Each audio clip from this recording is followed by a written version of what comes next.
In addition, he also mentioned part of our path is something called listening, reflecting, and meditating.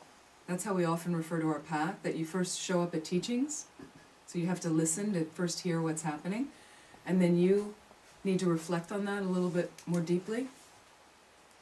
And so that's when often a seed goes in and we kind of say, oh, well, that was interesting, that made me think about that, or so that's the reflection. And then you have to go to a deeper level, meditate on it, and that's where the mind really starts to shift into something, kind of transform something more positive, and also countering and purifying some negative mind states, negative behavioral patterns. So His Holiness really emphasized that the reflection is about analyzing. And in our tradition we have something called analytical meditation. So meaning you take a topic but you start to really think about let's say the preciousness of being a human. It's one of the fundamentals of the Lama, and preciousness of being a human. And, or let's consider what we're talking about now, bodhicitta, we've been talking about for 3 weeks.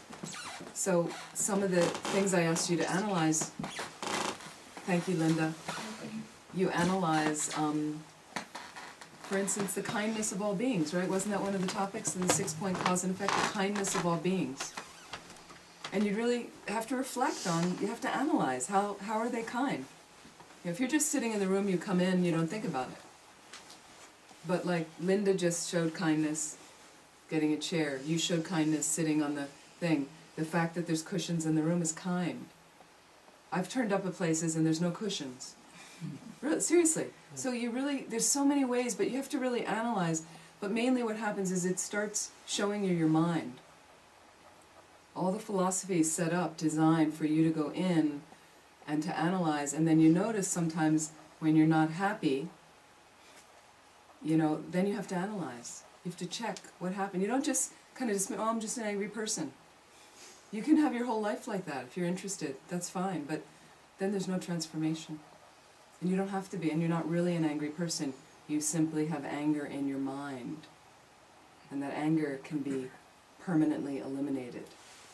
Then you're free, happy, peaceful.